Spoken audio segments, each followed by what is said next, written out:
बिस्मिल्लाहिर्रहमानिर्रहीम, अस्सलाम वालेकुम। एवन टीवी के न्यूज़ स्टूडियो से मैं हूं अली शाबासी। नजर आ रही न्यूज़ हेडलाइंस पर। शंघाई ताउन तंजीम के 23वें सरबराही इजलास का आगाज आज से होगा। हर किसी की नजर आज इस्लामाबाद पर। मेजबान पाकिस्तान समेत 8 ममालिक के वज़राए आज़म शरीक होंगे। मुआशियत, तिजारत समेत दीगर शोबों में ताउन पर बातचीत होगी। SCO सिंध पार्टी वज़ीर ख़ारजा आज शाम पाकिस्तान पहुंचेंगे। जयशंकर की शहबाज शरीफ और इसहाक डार से मुलाकात मुतवक्की। पाकिस्तान और चीन के दरमियान 13 मफाहमती यादाश्तों पर दस्तखत। करेंसी माइदा भी तय पा गया। CPEC वर्किंग ग्रुप की यादाश्त का तबादला। सलामती, इत्तलात, मवासलात, सनअत, ज़राइअ में ताउन के मायदे।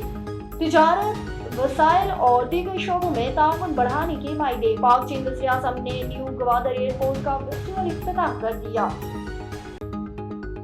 तहरीक इंसाफ ने आज डी चौक पर एहतजाज की कॉल वापस ले ली। हुकूमत की जानिब से बानी का तिबी मुआयना कराने की पेशकश कबूल। हुकूमत ने पिम से बानी का तिबी मुआयना कराने की पेशकश की। और कानून साजी होगी तो हमारे मसविदे पर, नहीं तो नहीं होगी। आइन और इस्लाम के साथ खिलवाड़ किया गया तो अवाम ऐवान तक पहुंचेगी। मौलाना फजल रहमान का तोड़ बयान। कहा, इत्तफाक राय के करीब पहुंच चुके हैं। उम्मीद है मुतालबात मंजूर हो जाएंगे। मौलाना फजल रहमान आज बिलावल भुट्टो से मुलाकात करेंगे। लाहौर के निजी कॉलेज में मुबैना ज्यादती का केस। वजीर आला पंजाब ने तहकीकात के लिए 7 रुकनी कमेटी बना दी। कहा, 24 घंटे के अंदर रिपोर्ट पेश करें।